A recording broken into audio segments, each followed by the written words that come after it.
Sairam Suman, Sairam everybody. Sairam sir. Sairam Ravi sir.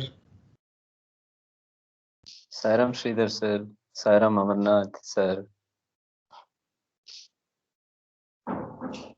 Sairam Sai Chandrasekhar.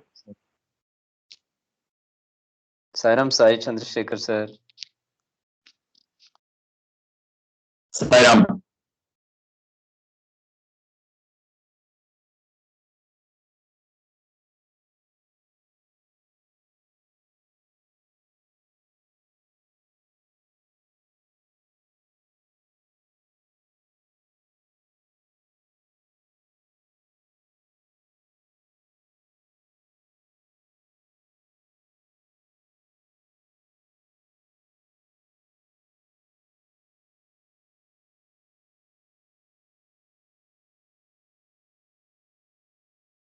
Sairam, we'll be starting with 3 Ohms and 1 Sai Gayatri. Om.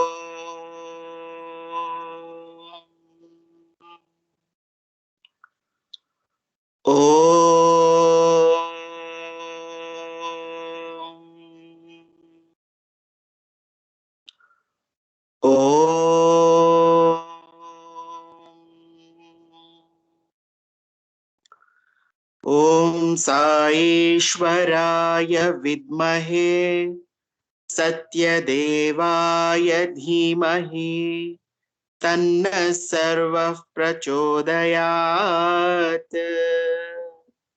Om Shanti Shanti Shanti.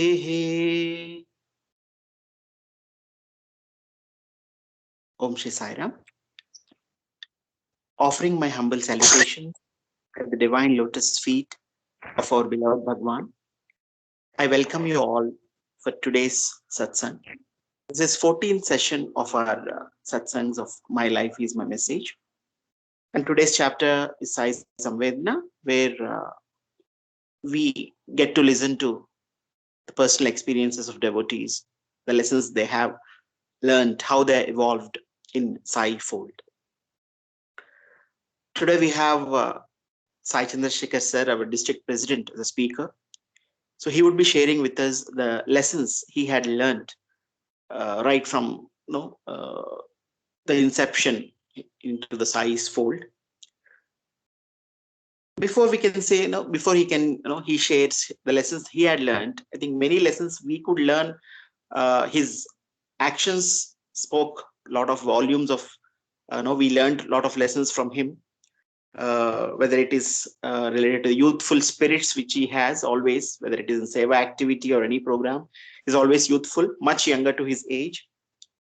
And the kind attitude, especially the humble attitude, he's so approachable and no tinge of ego anytime.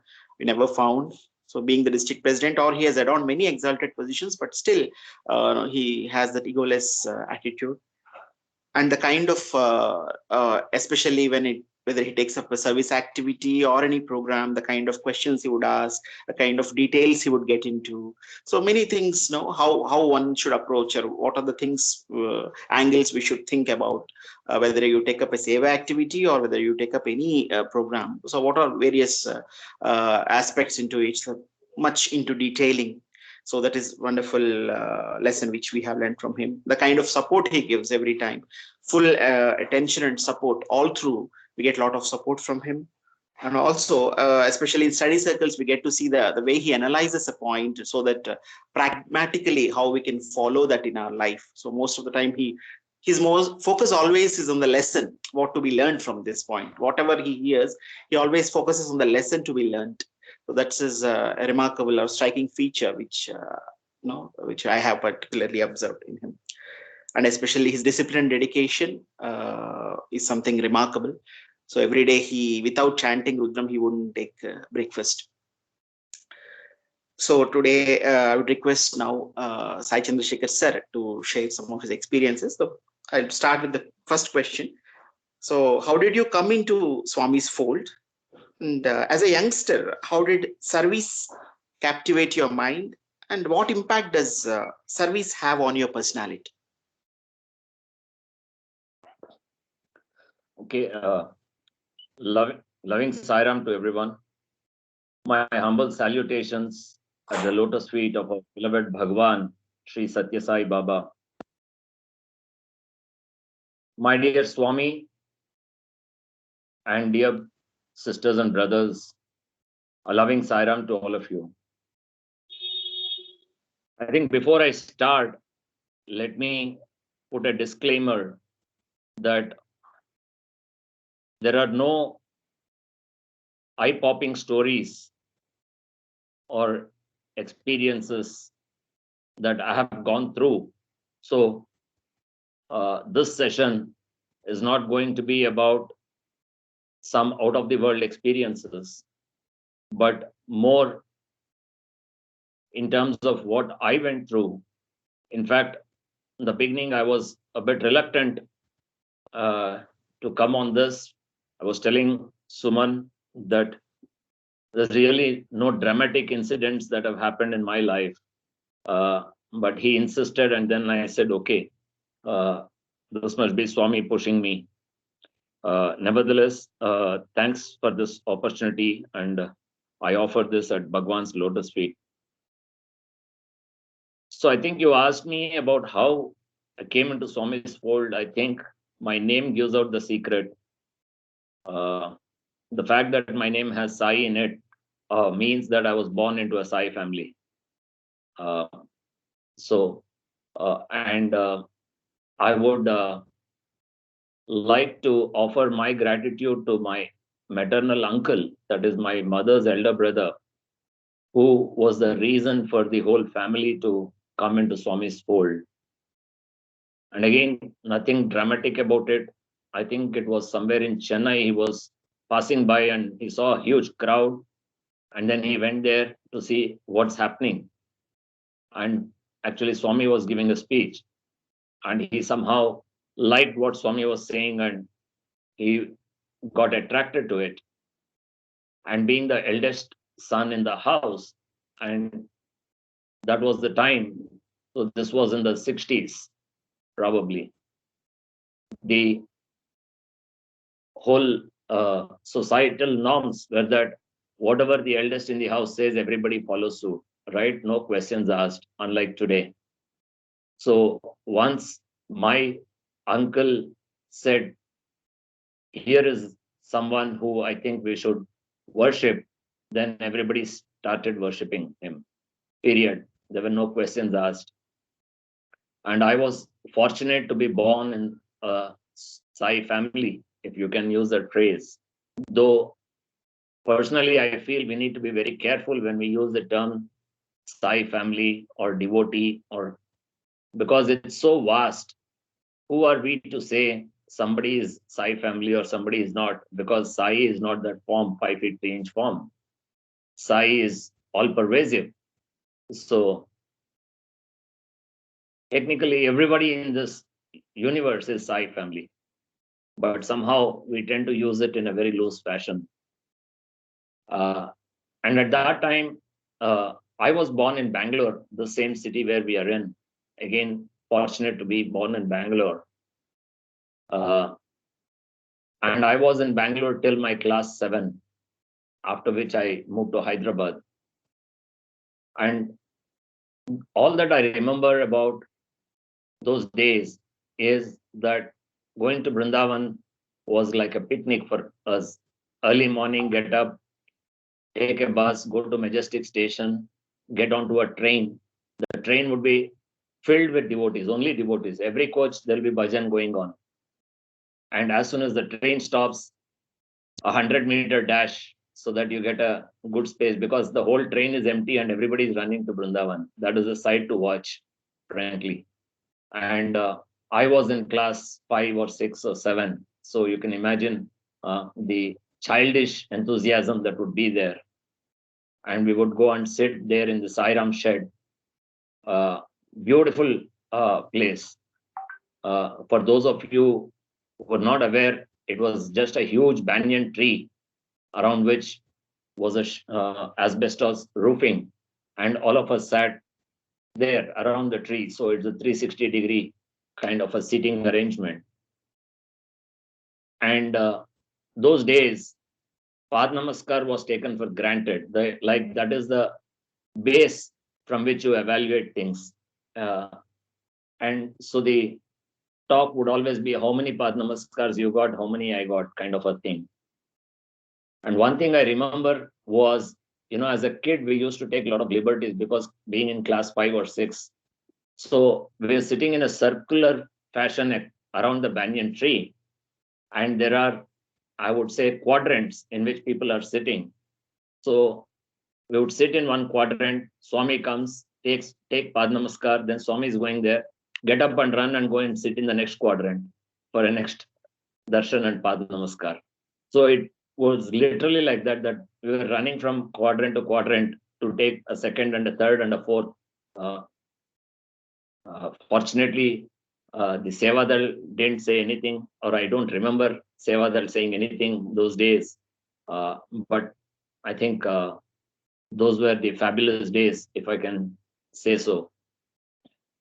And I was very fortunate there because at that time, I think the crowds were less, or whatever be the reason, Swami only knows.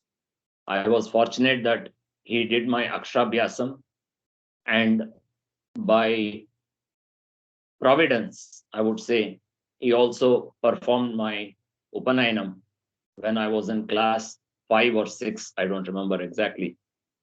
And the only thing I remember about the Upanayanam is that myself garlanding Swami. So you can imagine I would be very short at that time, and Swami actually bent down and I garland. And my parents had the presence of mind that they chose a garland made of sandalwood so that we can retain that for several years later. So that garland was adorning Swami's photo in our house for, I don't know, many decades, I would say, probably. And all three of us, we are 3 brothers, all 3 of us had our Upanayanam done at the same time by Swami. It was a mass Upanayanam, not separately for us. But I think that was, again, my memory of that Upanayanam is only garlanding Swami. And I think that's so sweet because later days, nobody got a chance to garland Swami. In the initial days, he was accepting garlands from almost anyone and everyone. And so I would say that kind of stands out in my memories of Vrindavan in the 70s. One other thing I must add is that Mridula Madam is on this call, and I used to attend the same Bal Vikas class as Mridula Madam and her brother Mahendra in Vayali Kaval. All of us, we used to go. And I still remember the Samiti there. There was a wonderful singer by name Subbu Krishna who used to lead the bhajans. Every Saturday, we would attend bhajan there. Every Thursday, we would go on Malleshwaram 11th Cross to Dr. Chandar's house.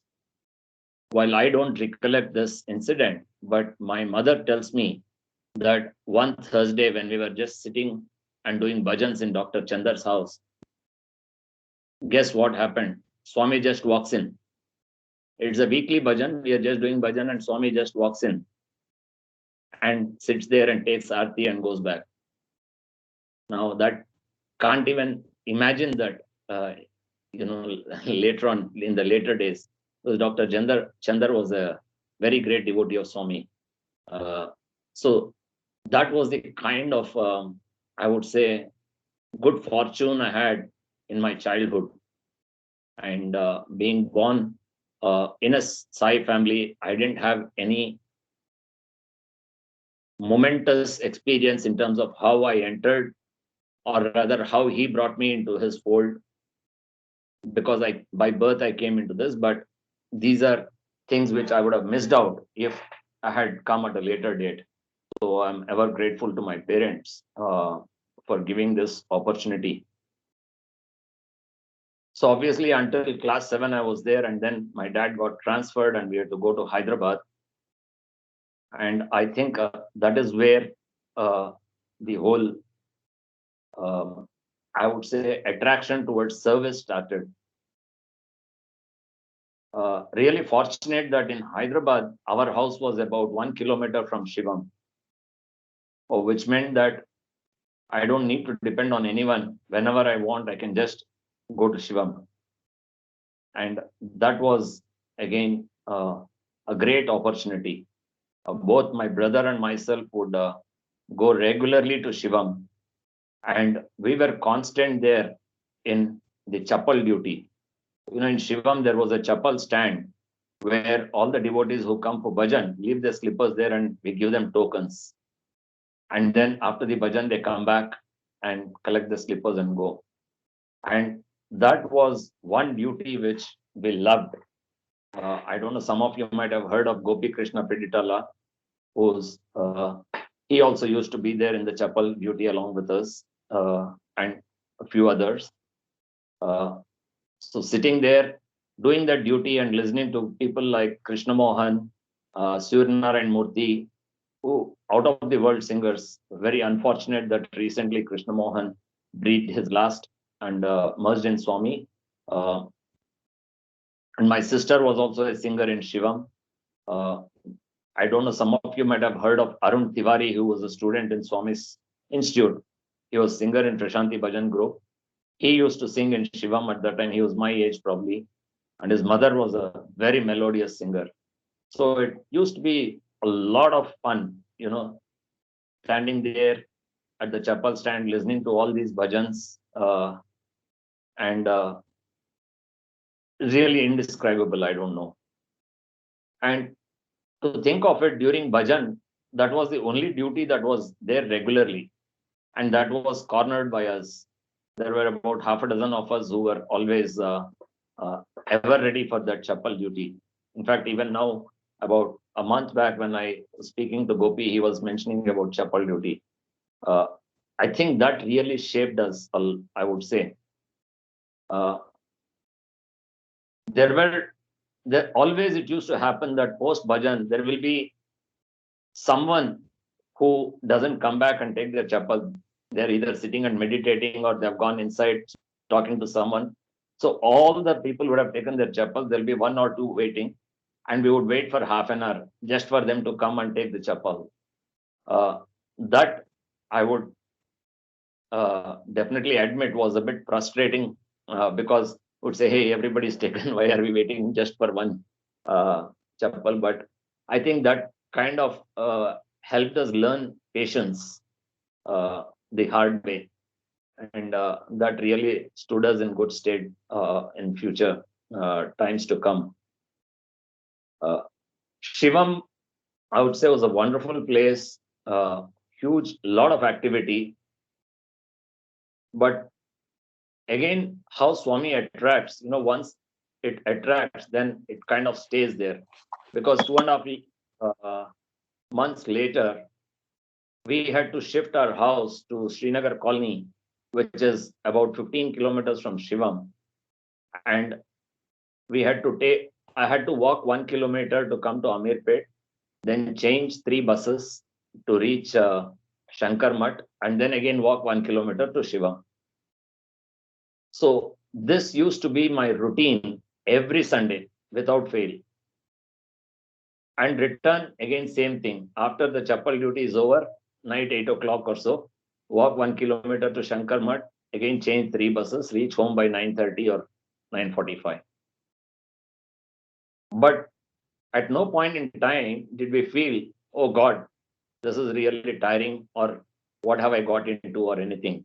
Because it was purely optional, right? No seva in Swami's organization is compulsory. People can walk in, walk out whenever they want.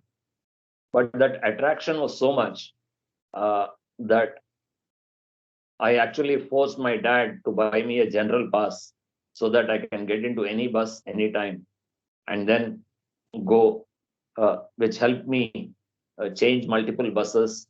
They're always watching which bus is going fast, get off from this bus, get into that bus so that you can reach Shivam faster, and things like that. And those were the, I would say, amazing initial experiences there. And that actually got me involved into seva. And one seva which so once we moved to a new place, which I said was about 15 kilometers, we actually were in a colony of about 110, 120 houses, all independent houses. All of them ex-AG's office employees or current AG's office employees. My dad used to work in AG's office. And none of them were, I would say, followers of Swami at that point in time. And actually, the first bhajan there started in my house there. Once a month is what we started with. And because my sister was a singer in Shivam, we used her influence to get all the Shivam singers to come and participate in the bhajan in our house. So it's the equivalent of BBG coming to your house and doing bhajan, right? That's so wonderful. And that started attracting people. And then the way Swami took over and spread it, won't believe it, in the span of a few years, people were clamoring, saying we want to have bhajan in our house, but there was no space because every day of the week was taken up. Bhajan happened every day. So everybody had reserved first Saturday in my house, third Friday in my house, second Wednesday in my house, so on. All the 30 days were full. And the only ones who got optional were in those months when we had 5 weeks. So somebody would say, okay, whenever there's a 5th Friday, I want it, because there's nobody else willing to give up bhajan in their house. And you would see evening 6 o'clock, everybody in the colony walking in one direction. And then, oh, today bhajan is in their house, kind of a thing. And that was how Swami's the whole thing in that colony.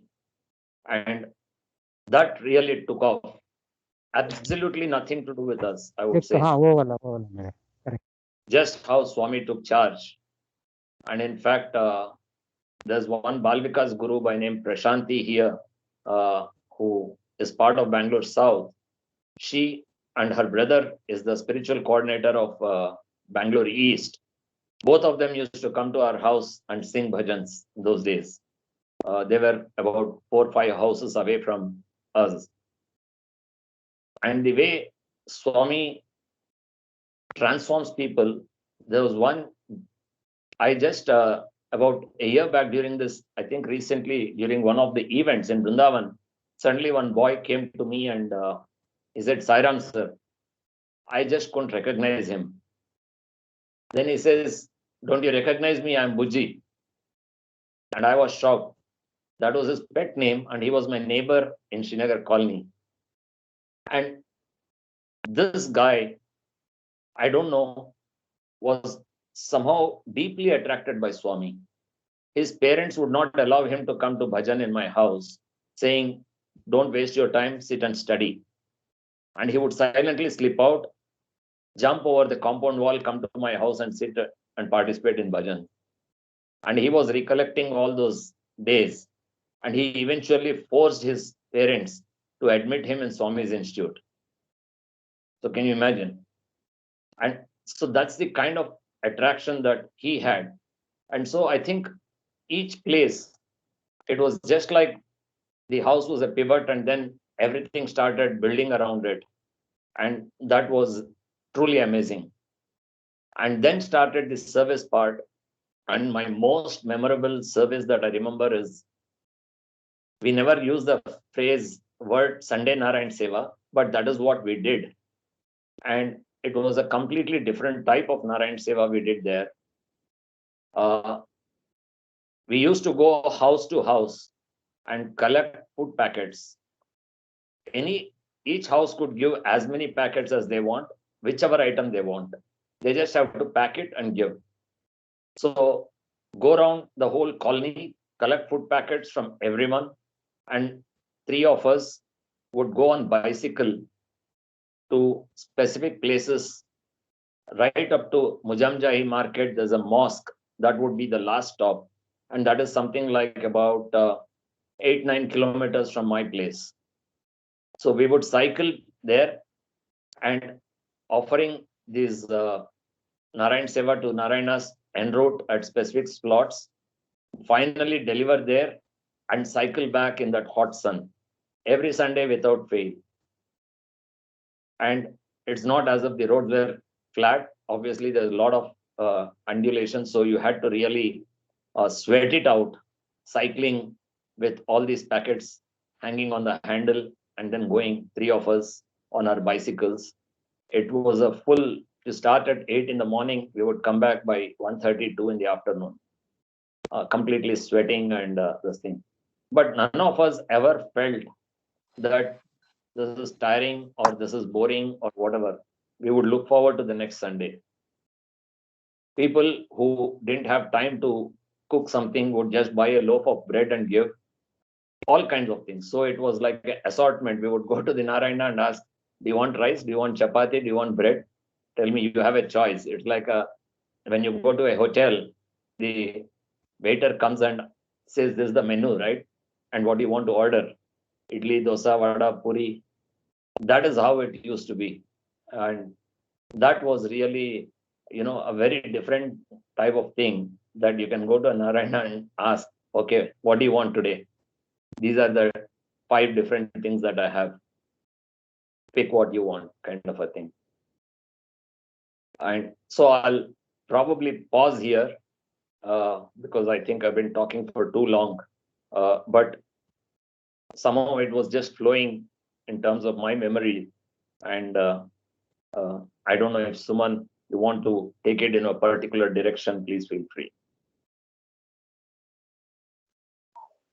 You can share it, sir. Whatever it's coming, you can share it. I have some questions, but definitely, if anything is coming to your mind, please.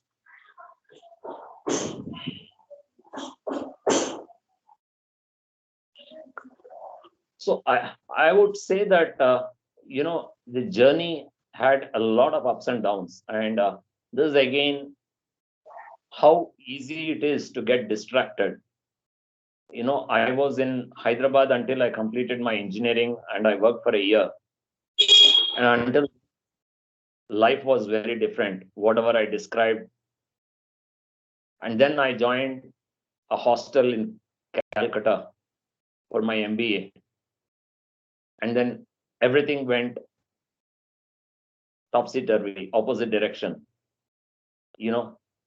So I think that's very clearly for me a practical lesson on Satsangatve Nisangatvam. Swami has said so many times, tell me your company and I'll tell you who you are.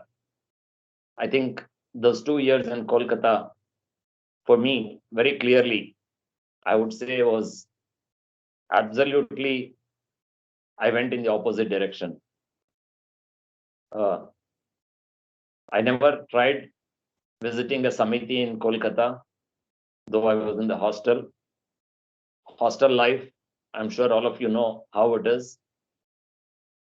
After a year, I even started consuming alcohol in all the hostel parties because that was the peer pressure, that was the norm. And you know how it is, I succumbed to it, I would say. There's no other word. Started consuming non-veg food, alcohol, everything, par for the course. So I would say from a spiritual journey standpoint, those 2 years are the most forgettable years of my life. And so I would, but there's a very strong lesson there in terms of the kind of company that we keep, at least while it is intellectually, all of us know that the experience is very different. When you experience that, it's very different. And I think that has helped me subsequently in terms of choosing my company and choosing being strict with myself, I would say.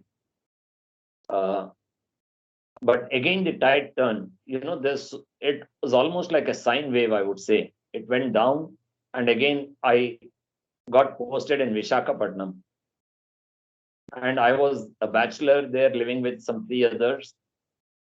And Visakhapatnam that time was a very small town, The Satyasai Vidya Vihar, which was the main center in MVP colony, was about 1 kilometer from my house. And again, that whole thing started. I just visited there to, because, their life was that 5:30 office closed. I didn't know what to do. How many times will you go to the same beach? How many times will you go same? So he said, let me go bhajan. Uh,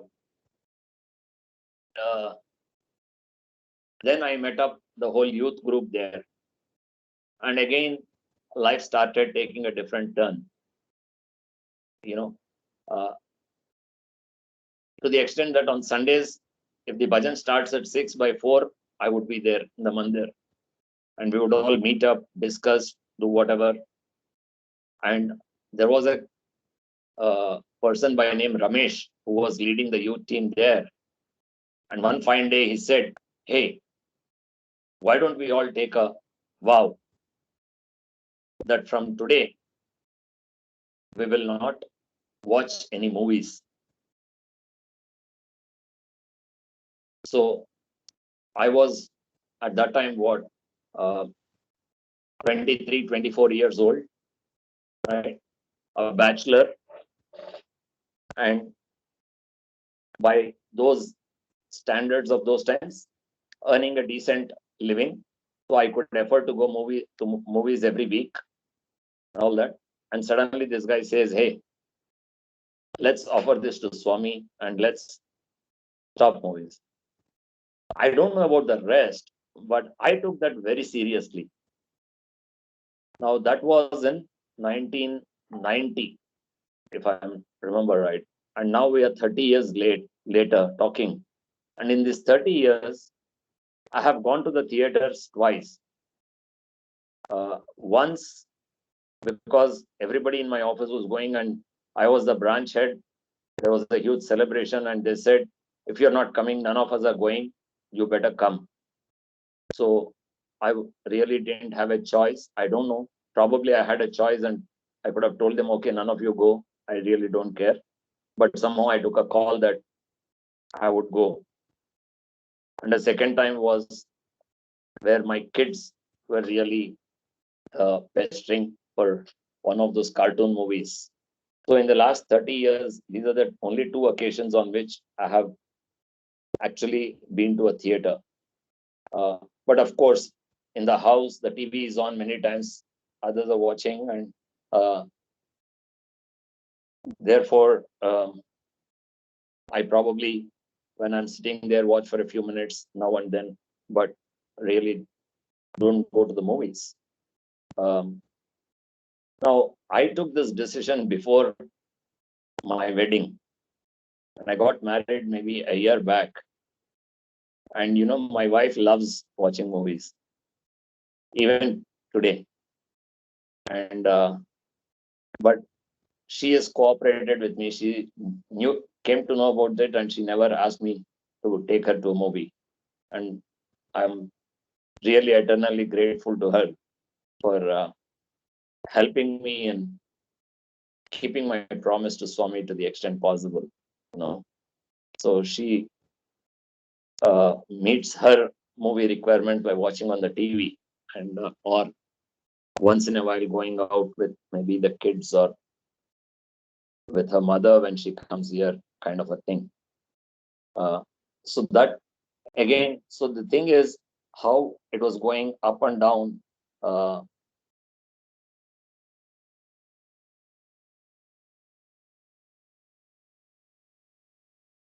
So sorry if you don't mind, just 1 second.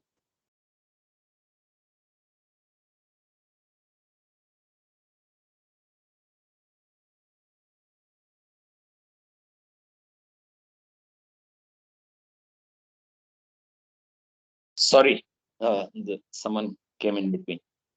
Yeah, so the point I was making was that it has been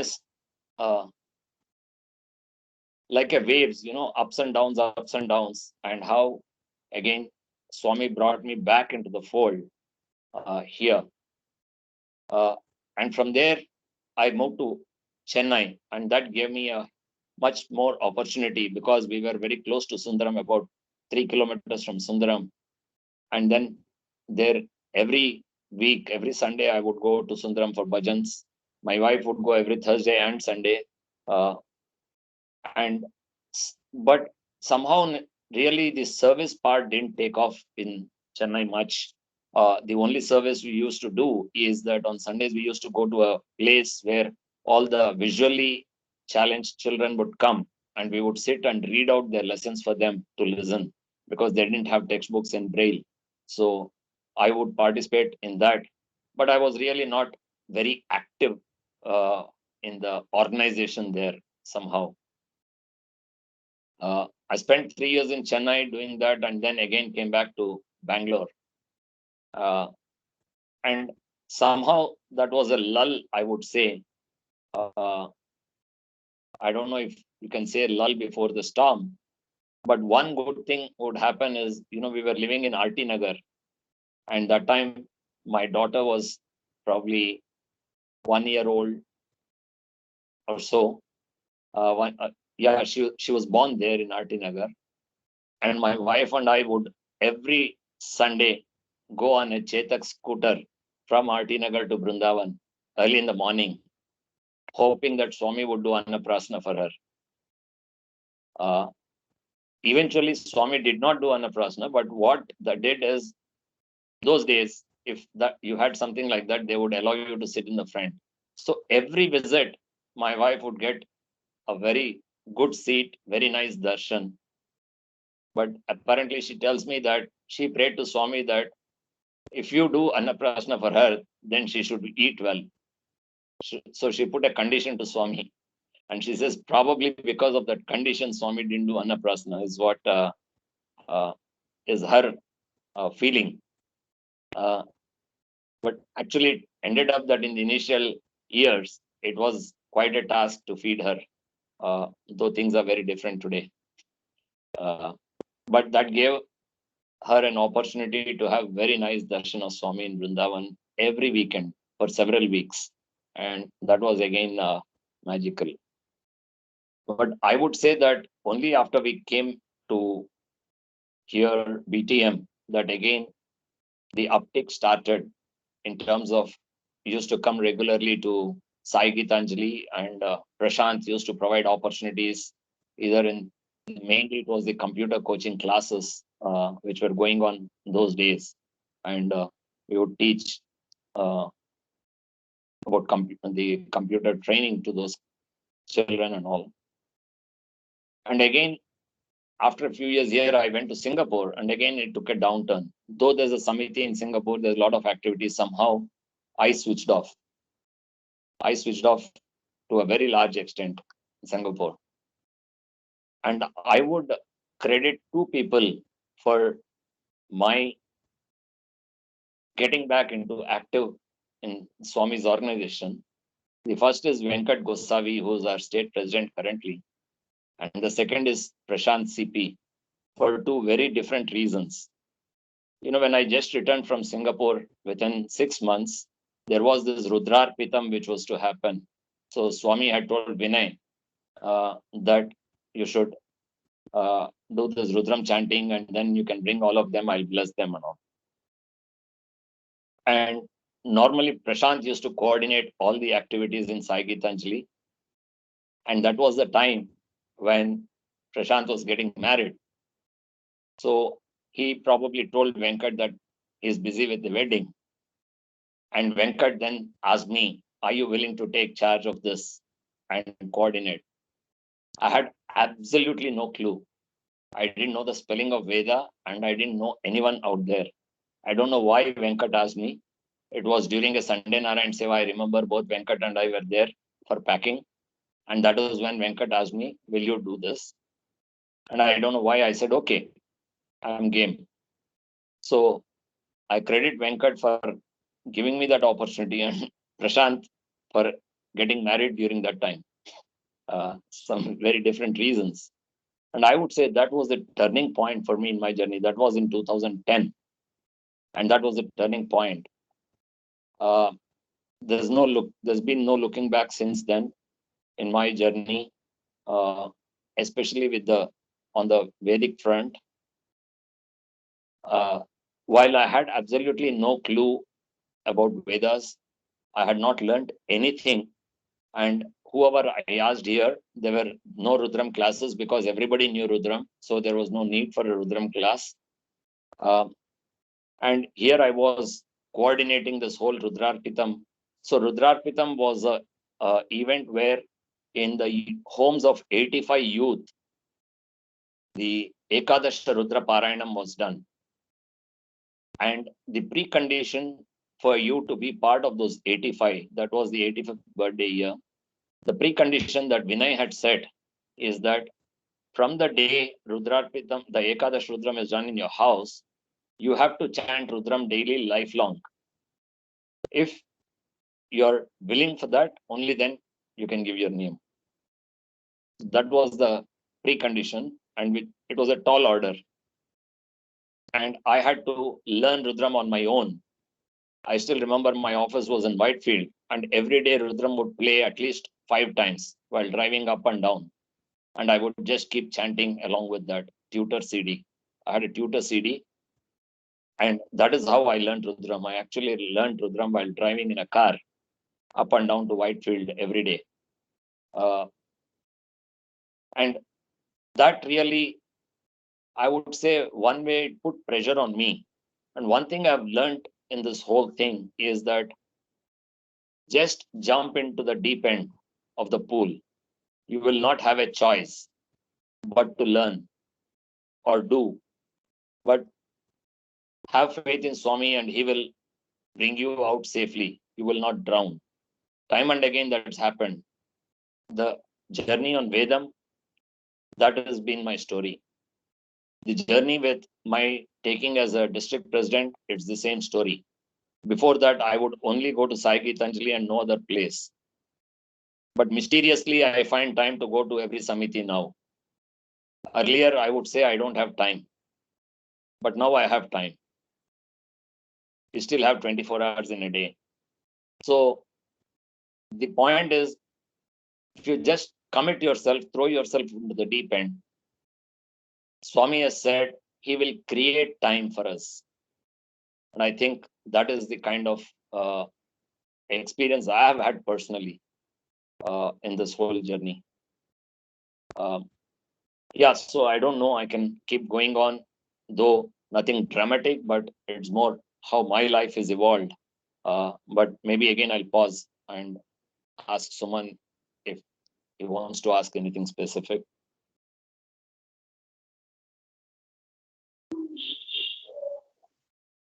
Yeah, sir, you told about the 2 years that you got little distracted and gone astray in this thing. Normally, for a youngster, it would be very tough to come back into the especially into spirituality or that kind of thing. So you said you were strict on yourself. So being youngster, even that is also tough. So what you would advise, because generally it's very natural in these days. I think distraction is quite, I think, more stronger comparatively from earlier days. So what would you suggest from your experiences? Like how can one person can be strict with oneself and be on the right path? So like I said, for me, the one thing which has worked is commit yourself to it. So for example, once I agreed to my friend Ramesh that I'll not watch movies. Now, one thing was out straight away. And it is not as if I thought through on the whole thing and then committed or whatever. And the moment, so I would say, once you give word to Swami, then you don't have a choice, right? So just blindly give word to Swami, period. Then you don't have a choice but to do it. Because all of us value what if we give a word to Swami, right? We value our word even if we give it to our friend. So when you give a word to Swami, then there's really no choice. No, normally we are frightened to do that. We say, oh, I'm not sure. But I would say the other way, that just give your word. It's like when you want to learn swimming, if you just jump into the far end of the pool with a little bit of support, you will figure out how to swim.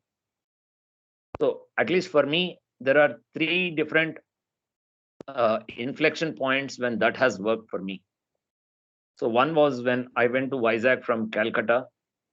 Suddenly, this thing. Second was the Rudrarpitam thing. And the third was when Venkat offered me the district president position, and I was not sure whether I should take it.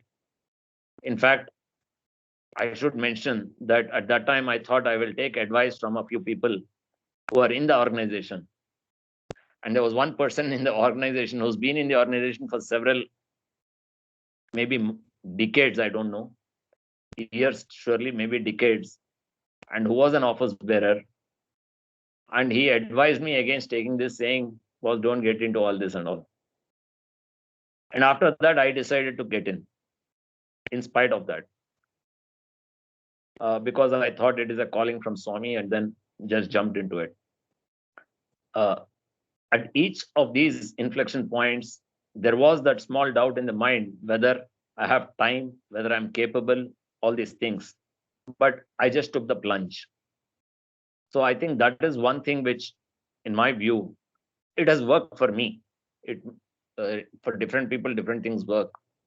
And the second is the company. So I learned it the hard way, and therefore I've been pretty careful on what company I keep since then. So it's not as if you avoid people. So in office, you have to talk to everyone. Different people have different tastes, but you decide who you hang out with, who you spend more time with, etc. I think these two things have helped me, frankly.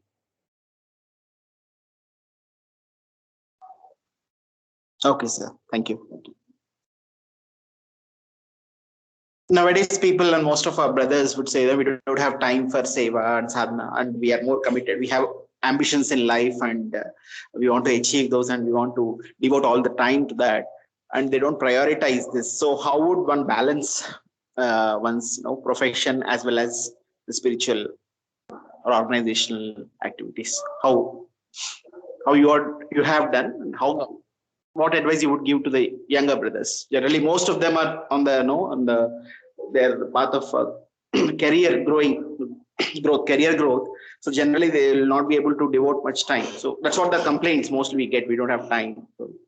So what advice would you give to brothers in that? Okay, I think a very interesting point. While what I say may sound a little ridiculous or whatever, but I think we need to give some deep thought to this. There are two aspects I would like to mention. One is, on Thursday, every Thursday, Radio Sai has a talk at 7:30, a Satsang. And this Thursday, there was a Satsang on Seva. It was by the head of the mobile clinic in Parthi. I forget his name, Dr. The mobile van which goes into the villages 15 days a month. I'm forgetting his name, sorry. He was talking on Seva, and he said once Swami was in the veranda. Dr. Narsimhan, yes. Thanks. And one person who was in the veranda was telling Swami, I'm not able to participate in Seva because there's so much of work at office, I don't find time. Apparently, Swami looked at him and asked, are you really feeling bad that you can't do Seva? Are you yearning to do Seva? How many times did you sit in front of my photo and cry, saying, Swami, I'm not able to do Seva? And then he adds that if we have the yearning, Swami will create the time. This is what he said. And I think my experience definitely would be in line with that. That is one point. The second is, every day morning when I go for my walk, I have a habit of listening to one of the talks by either Swami's talks or somebody talking about their experiences and all. And I have listened to so many alumni of Swami's Institute talk. And one thing which amazes me is in such top positions these people are. And if you see, after their studies, they would have been sitting idle for 2 years, waiting for Swami to tell them something. Somebody has worked in the trust for 4 years or 5 years and then gone out and applied for job and looking for a job. Somebody is worked for 10 years as a professor in the institute and then stepped out. And they're all managing directors, running their own businesses, highly successful professionally, and it is not one or two. I would have come across more than 100 such people. And I think the difference between many of us and them is the faith that they have in Swami, that he will take care. Now, we all know this phrase, Swami says, you do my work, I'll do your work. All of us know that, right? We have all heard it any number of times, and we can parrot it any number of times. But how much of faith do we have in that? And how much does that faith reflect in our actions? I think that's a question we need to ask ourselves. Because time and again, whenever I hear the introduction of the speaker, the first thing which comes to my mind is, wow, how did he reach this place in such a short time? And it's not as if they're all in their 60s or 70s. Global head of some bank, national head of some company, is advising all big organizations as a consultant, all kinds of things, leading chartered accountant in that place. So if you see, so I think it is more about how much of faith do I have in Swami? That's what I feel. Now, that doesn't necessarily mean that I throw away everything and say, okay, every day I'll go to Seva and let's see what happens at work. That's not what I mean. But it's a question of what you said, prioritization. And that is what I think, for me, my inflection points have shown. When I say that earlier, I would never find time to go to any other Samiti other than Sai Gitanjali. And now I find time. It's purely prioritization. Because I have created time by removing something else. So I discontinued newspaper. I would spend half an hour reading newspaper daily. I discontinued newspaper for last 5 years. I stopped watching TV except cricket match. Otherwise, I would spend at least half an hour, 45 minutes, 1 hour every day watching the stock market and news and all this. Completely stopped. So it's a question of prioritization, and you create time for yourself. And I think that definitely is possible. And there are so many live examples around us, if you see. That is what I would say to anyone who has that question in their mind. These are the two things that come to my mind. And both are related to how much of faith we have in Swami. It's not easy. I'm not saying the stage of career that I'm in and the age that I'm in, it's very easy for me to say this. And I know it's very different if you're a 25-year-old.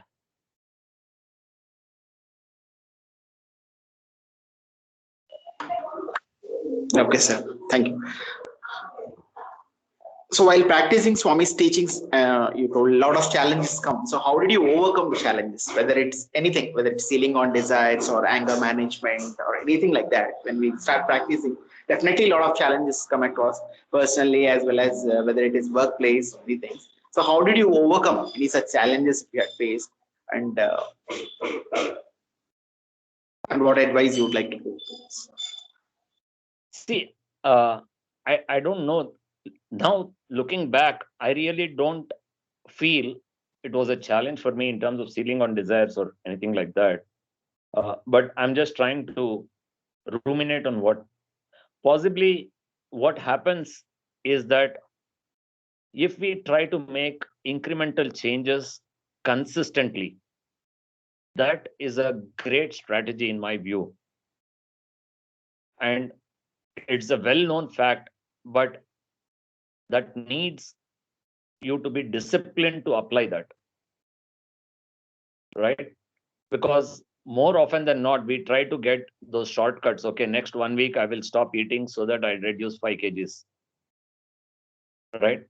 Instead of saying, next 1 year, I will eat 100 grams less. That's a very difficult thing to do for us.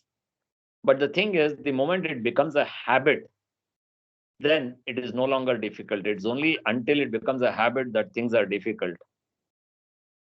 So for me, it is more, how do I make it part of my daily life and routine? And then one is at the physical level, two is at the mental level. Then it becomes a mindset change that whenever anything you're doing, your mind automatically goes to that point. So for example, if you have made it a habit that you should switch off lights every time you check, you're telling your kids they don't do it, you do it yourself, etc.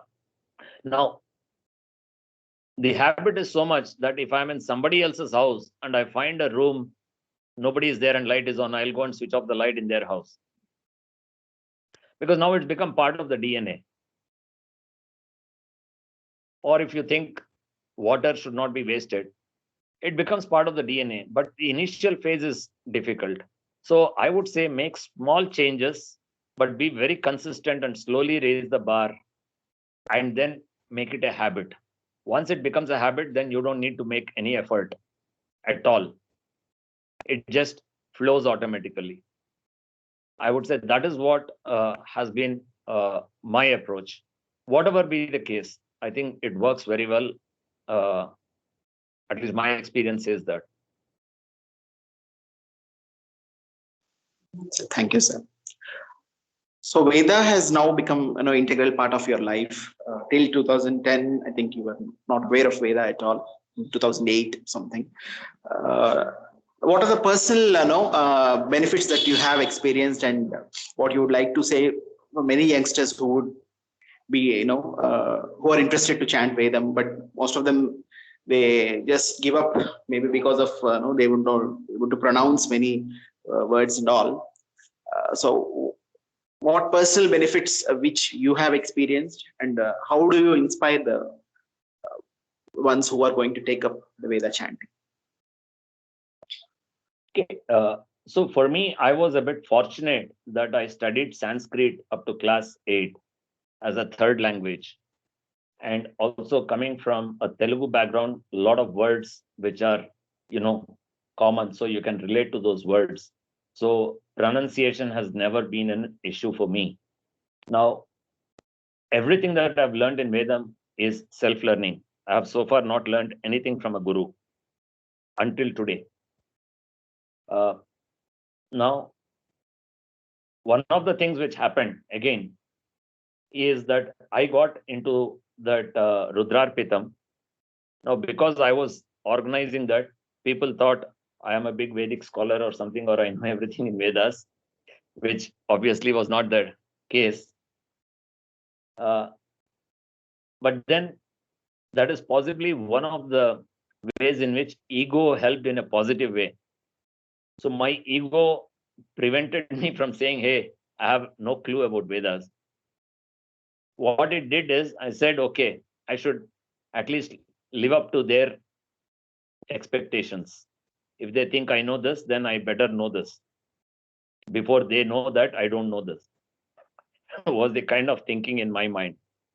And then I started learning one by one, all the Vedas on my own, using Vedam tutors and various things. So I would say that is one example of a positive way of using ego. Though I would say it was not something which was planned or strategized or anything. It just happened. Now, for me, one of the biggest learning in the Vedas is, I think it has come a full circle. Initially, it was only about chanting.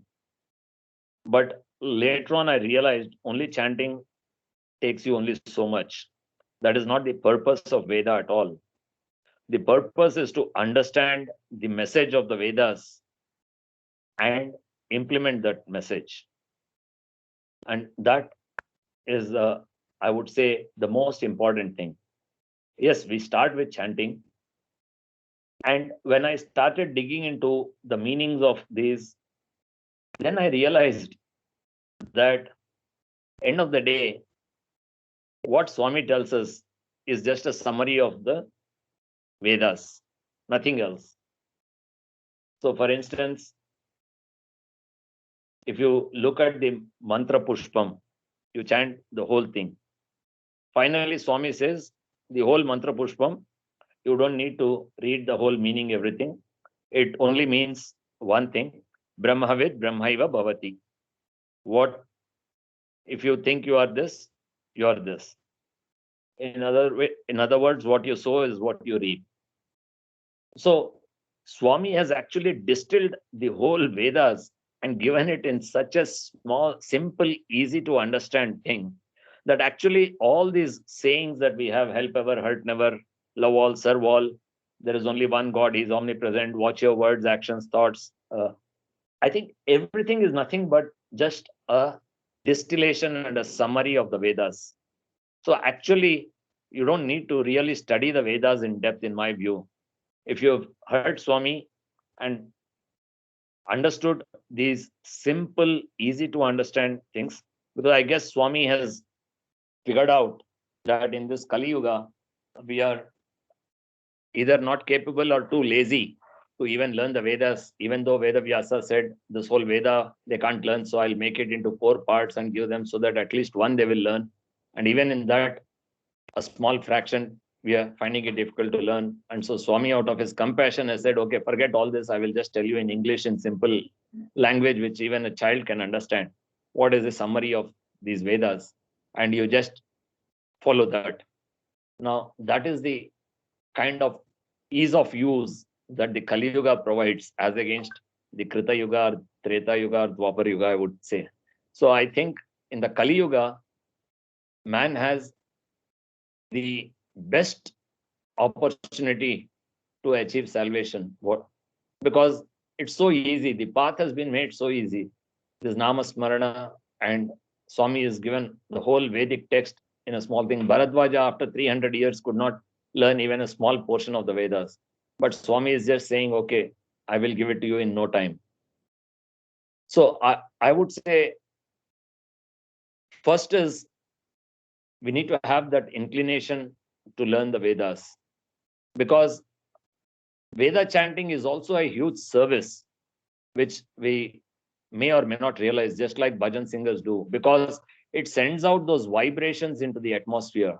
So the whole chanting is only for Loka Kalyana. If you say you don't have time to do service, learn the Vedas and chant whenever you have time, because there's no time for chanting Vedas. After you come back from work at 9 in the night, chant for half an hour or 15 minutes. Or early morning, you have time, chant for 15 minutes. You're serving the world by doing that, because you're sending out positive vibrations into the atmosphere and it's cleaning the atmosphere. So I would say for all those people who don't have time to do physical service, take this route, use this as an opportunity to serve humanity at large. In fact, if you take the Rudram, you have this Sahasra Yojane, it says. And when you do the Rudra Homa, you repeat that 10 times. And actually, if you say 10 yojanas, if you take, it is equal to the whole circumference of the earth, which means that when you do that, it is actually the vibrations are going all over the earth, planet. That is one interpretation of the meaning of that. Sahasra Yojane Vadhanmani Tanmasi. So this is actually service. And if we make an effort to understand the meaning a little more, then we can really move forward on the path. Yes, it is a bit difficult to learn, but then again, like I said, Swami has always said, start early, drive slowly, reach safely. So if you are young, that's the best time to start. I started when I was 45. So if you're 25, you have a 20 years lead, and the wonders you can do, I would say. I'm sorry if I'm giving long answers, because it's already 7:35, I see. So we want long answers, sir, not objective type. Okay. Thank you very much. It's very inspiring. You said Veda chanting is a service. I mean, it's amazing. So, what's your best moments or best days as a district president? If you could share. I would probably, my mind goes back to 2016. We had this Walk for Values planned. Some of you may remember that. And we had planned this, everything. We were to do this in Krishna Rao Park. And Justice M.N. Venkatachalaya, who was the Chancellor of Swami's University, was the chief guest for that. Everything was set, all arrangements done. We had got written permission from the municipal corporation to have it in the Krishna Rao Park. And previous day evening at 6 o'clock, Kallesh and I went there. And guess what? There was a huge crowd which literally piled on to us, saying that we are not going to allow you to hold this event here. This is not meant for religious events or anything. Who is municipal corporation to give you permission? Let us see what happens. We will physically prevent you from coming here. Let us see what will happen. They were pretty ballistic and very aggressive. And Kalesh was actually trying to argue with them in a legalist fashion, saying, here is the letter, I have a permission from municipal corporation, how can you stop me, and all these things. And I was kind of telling him, cool down, there's no point. You can't go fight against a mob. It doesn't make sense. It is not something which can happen. So then suddenly there was one youngster, probably in his teens or 20 or so, who tapped me on my shoulder and asked me, sir, are you also in this? Are you one of the organizers of this or something? I said, yes. Then he said, see there across the road, about 100 meters from that place, he says, there is another ground. Why don't you go and check there? And then the guy just vanished. So it was around 7 in the night. I quickly went there to that place. There's a temple there and there's a big space out there. And then I went to the temple and there was someone there. I explained to them, this is the condition we are in. Then they said, see, there is this politician who's in charge of this place. You have to get permission from him. Then I said, okay, can you call him? And then they called him. I have no clue who he is. He has no clue who I am. I just spoke to him on the phone and said, sir, we have this emergency. This is a problem. We have everything lined up. We have Justice M.N. Venkatachalaya as the chief guest. And I told this is being done by the Sai Seva organization. And he didn't bat an eyelid. Immediately, he gave the permission orally on the phone and told those people who were there, no problem, do this.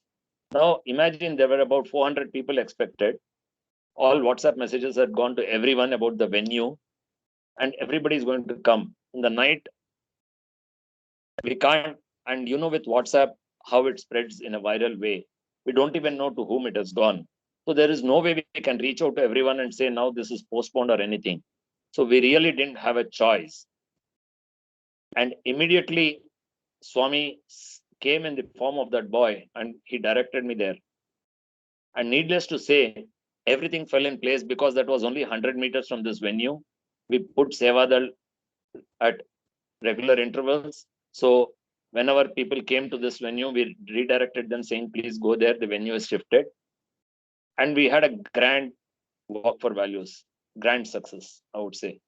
Justice M.N. Venkatachalaya came, he spoke there, and it was amazing.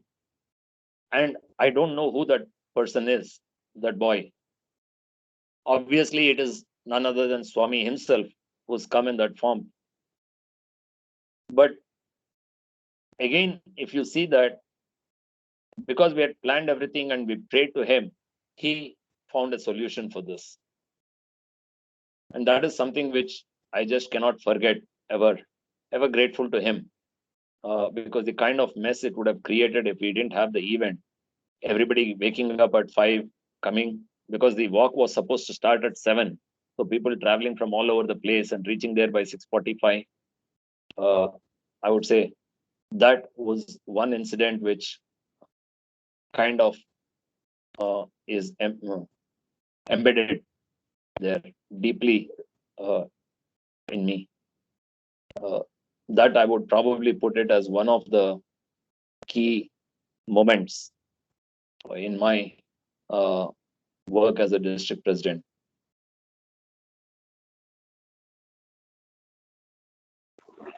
Amazing, sir.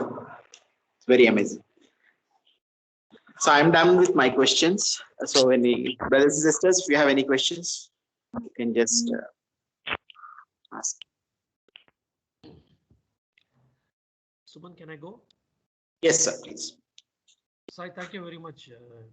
Wonderful story. It is so gripping, so nice, so casual also at the same time. Very rich in content.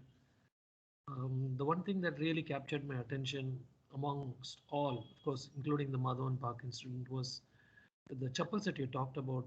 Seems very insignificant, but this has been possibly the most challenging thing that we had when we were living in the Middle East for 16 years.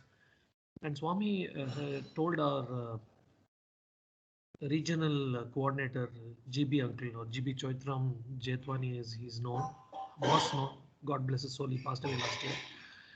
So he told him we had a lot of difficulties because the bhajans were being held in residences, and we had a lot of people coming in the last moment, strewing their chappals all over the place in apartments. And one of the neighbors almost went to the police there. And I mean, things have happened where they closed down the Doha Center, and the chairman of Doha was even repatriated to India by the police there, by the government. So we were always on tenterhooks as far as conducting bhajans were concerned. And the chappals and the children is what Swami asked GB uncle to take care of.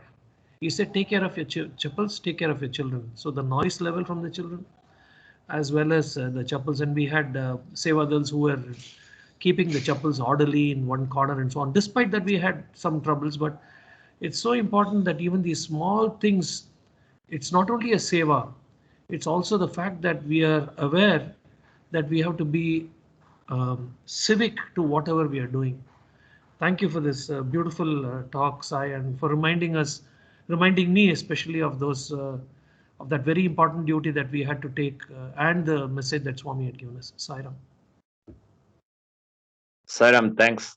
I definitely wouldn't think it as insignificant at all. I would say that is one of the most significant duties, at least from our own personal sadhana standpoint. Thank you, Sai.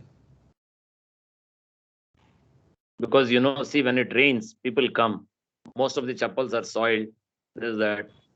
But you can't say anything. You just have to continue. Yeah, true. I mean, your tasks were much tougher. We were in apartments, so firstly in the desert it doesn't rain, and secondly we were in insulated conditions, so there was no problem. But we did have a problem when they went to the police, and the police came. Of course, Swami took care of us, and it died down there. Yeah.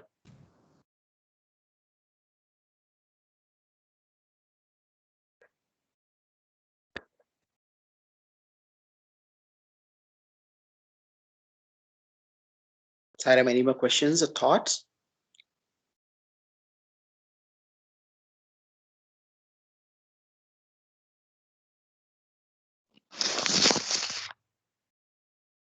Sairam, Suman can say a few words. Yes, sir, please. Sairam, Sai, sir. Ravi here. Sairam. Thank you for the wonderful description of your journey. And never knew of any of those things, of course, because we hardly had a chance to, talk about your journey I mean, wherever we met. But just like, like what Brother Subbu said, you really reminded me of even my days in Vijayawada, where this same chapel stand, that was one of the biggest things there. Like, in fact, um, myself and two other young boys, we started that chapel stand in outside Vijayawada, something like we also did not have any shelter or anything. And in fact, we devised with small cardboard pieces. We used to write the numbers and then slowly graduated to metal round coins. We, in fact, we ourselves painted and even painted it white and put numbers on them. So you really took me to those good old days. And if you don't mind, can you just share anything about that Veda event? After you all went to Parthi, I think you were also there in the team. Anything specific or something what you would cherish? The first um, Veda chanting which happened from Bangalore. No, definitely it's a very memorable thing because there were 85 of us. Swami called all of us into the bhajan hall, and he spent, I think, half an hour or 45 minutes with all of us in that hall. He asked us to chant Rudra. So we were chanting Rudra in front of Sai Shiva, and he was actually chanting along with us in between. Okay. And Sairam, he was chanting, is it? He was also chanting. He was also chanting in between. Wow. Now, see, this is in 2010. Physically, we would all think that Swami is so weak, can't hear anything, all those things. Yeah. But he called Vinay and he said, see that guy in the fourth row, third from right, whatever, he made a mistake in the chanting. Wow. There are 85 of us sitting and chanting loudly together. And Swami actually came and told Vinay, go tell him that he has to practice and he made a mistake here. Can you imagine? My God. And he would have come round at least half a dozen times, giving us Pad Namaskar, giving us everything, blessings and all. And personally, I never had that kind of a close darshan and interaction for several decades. Because even in darshan line, even if you get token one or whatever, Swami is just passing by, fleeting.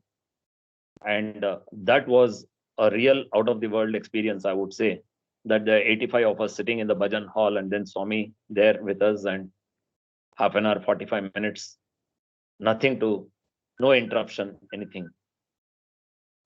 But I would say, since you mentioned this point, one thing which I would probably put maybe at the risk of being, I don't know what, I would probably put it at a slightly higher than that, is this whole thing evolving into this TRP.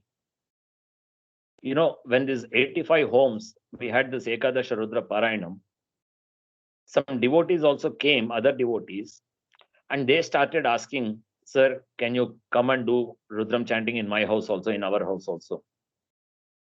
Then we came up with this thought that it is difficult to do Ekadash Rudram everywhere.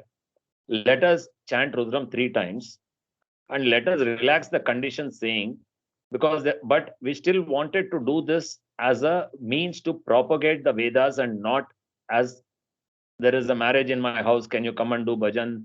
My son is graduated, can you do bhajan? My son's birthday, things like that. That is not the purpose. It is to spread the Vedas. So while for us, it was that we have to chant the Rudram lifelong every day, we made a slight modification and said either you should chant the Rudram for lifelong or at least play a CD and listen to it daily. Because the second part is easy. And the thought process was, if I listen to Rudram every day, maybe 1 year, 2 years, 3 years, 5 years, 10 years, I will automatically learn it or get the urge to learn. So we started that. And for 10 years non-stop, that thing happened, the Rudra TRP, in so many houses across Bangalore South District, every nook and corner, to the extent that I remember at a point in time, there was a waiting list of 1.5 years. That is, if you wanted TRP in your house, you give a name, the chance will come 1.5 years later. That was the kind of impact it is created, because that is spreading it across the devotees, general public. And I think that is actually a very amazing thing, if you ask me. Now, it got broken post-COVID. Until COVID happened, from January 1, 2010, it was happening non-stop, month after month, across Bangalore South. And I would say that really was Swami's way of using this opportunity. So I would say that is also another service. In fact, when I met Nidish the other day during Swami's birthday at Sai Gitanjali, first question he asked, "Hey, when are you starting TRP?" Yeah? That was the first thing he asked me. So I would say that was really amazing. Thank you very much, Sai, sir. Indeed, as you said, those TRP sessions definitely they would be really reverberating around all homes, undoubtedly. Thank you, Sai, sir. Thank you for walking us down through those moments. Thank you, Sairam. Sairam.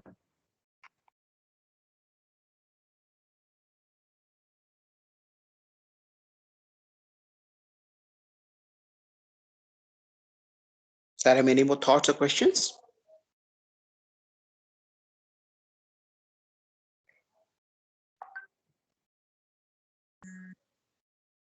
Sairam Suman, Subbu here. Yes, brother. Yeah. Sairam sir, thank you so much, sir. I missed the initial part. I listened to it, but the people talked about this Chappal incident, so I just remembered a couple of things I thought I'll share. So I'm not sure, maybe many people may be aware. One of earlier chief sevadars in Vrindavan, Sri Venkatraman sir, he was also doing this Chappal duty in Vrindavan. So I remember that, I think, during my very initial visit or something, 2000 or something, I don't remember exactly.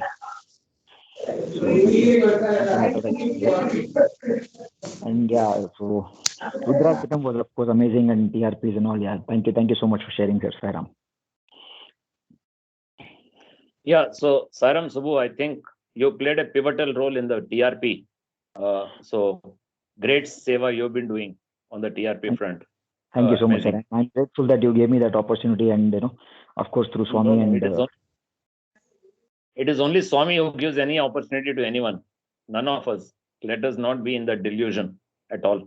Correct. But you are instrumental in. I do not know, like, for what reason you chose me, but somehow you asked me, like, in 2017, I think 2016 maybe. I don't remember exactly.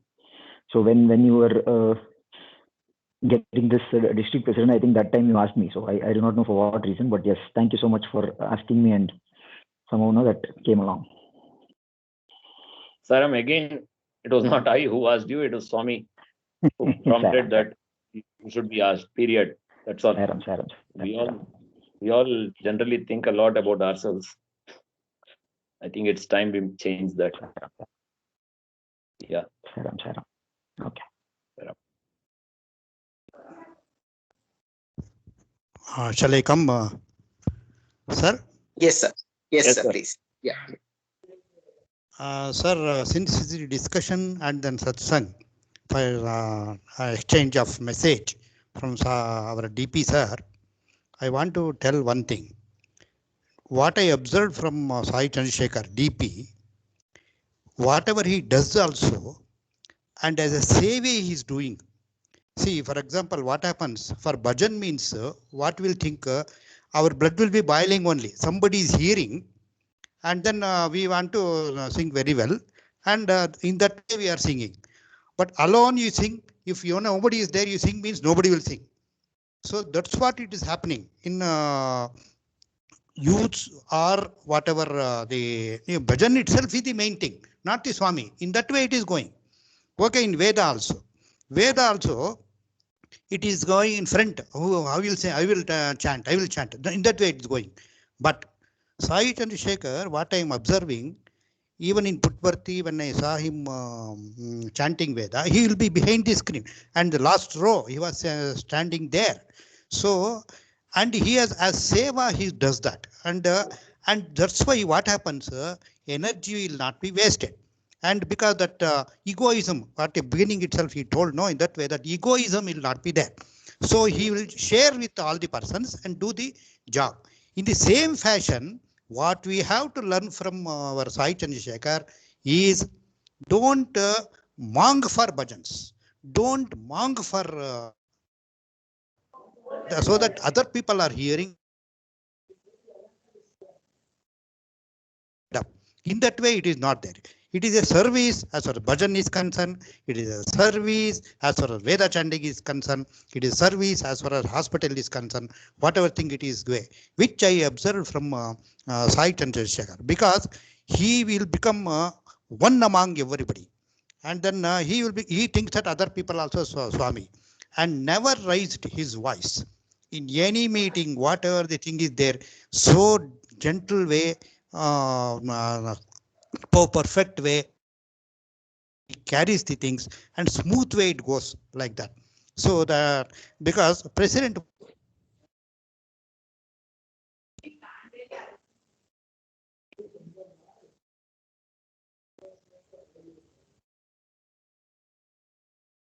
Sarim sir, we lost your voice. Ramchandra sir. I think maybe his connection is probably. Yeah. So if there are any other questions, I'm happy to respond. Otherwise, before closing, I just want to mention one small incident and then close, whenever that is. Yes. Should I do it now, or are there any other? Any more questions? Any more questions?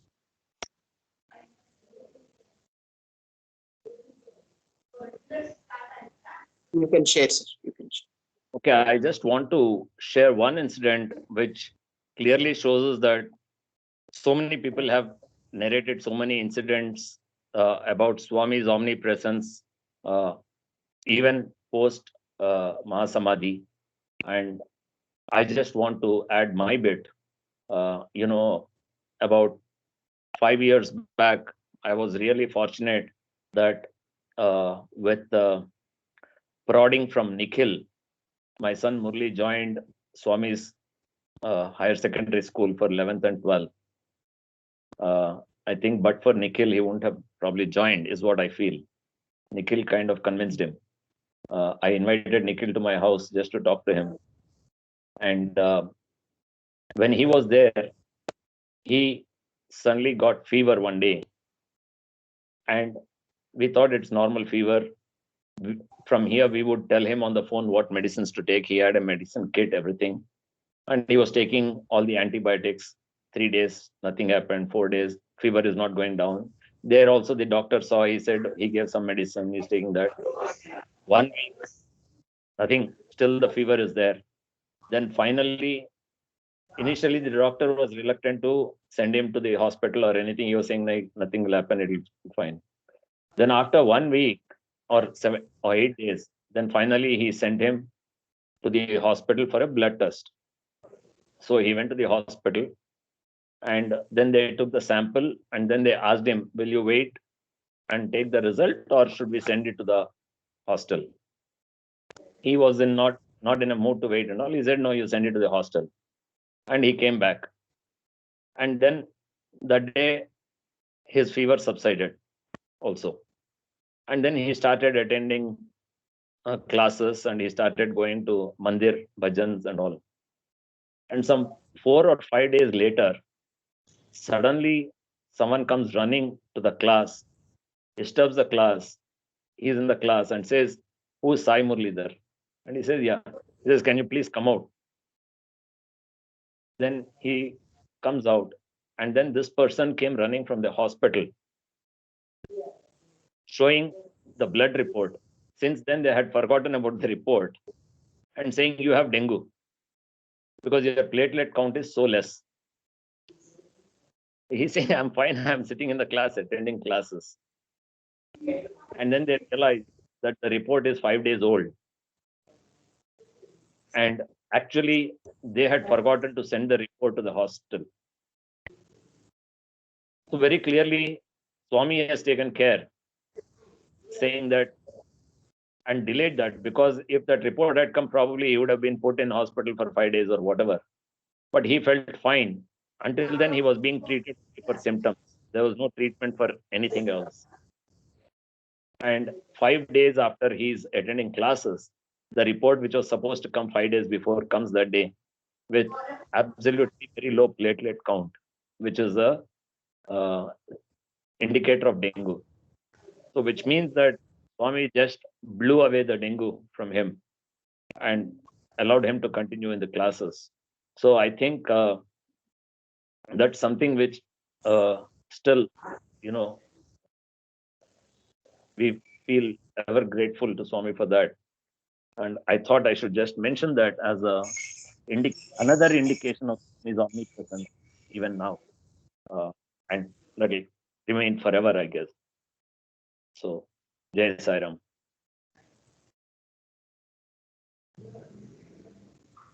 Thank you very much, sir.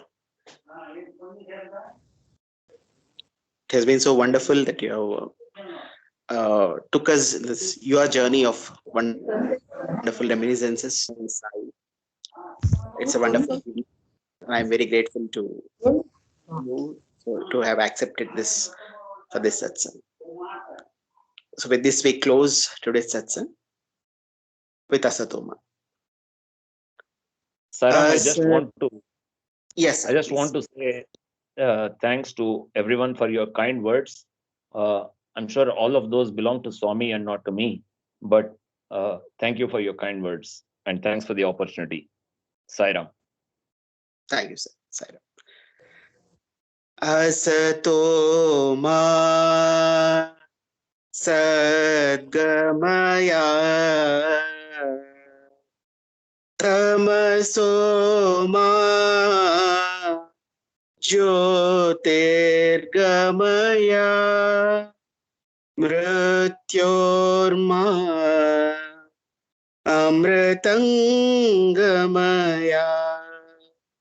Om Shanti Shanti Shanti Samastaloka Sukhino Bhavantu.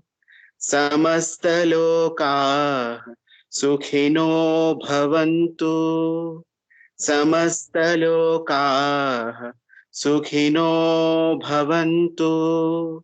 Om Shanti Shanti Shanti.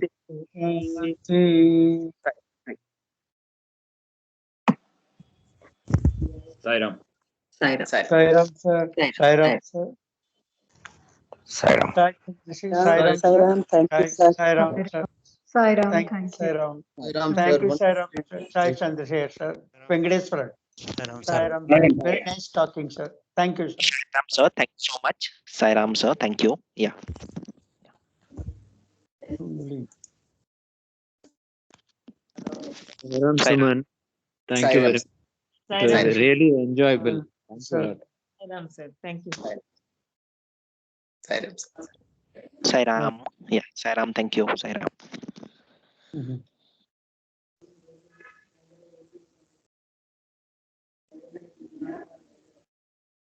Sairam. Sairam.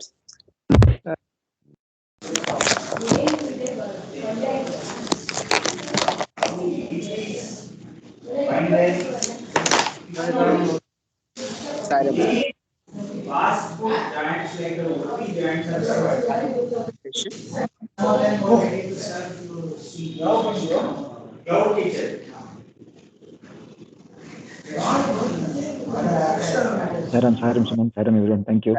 Sairam.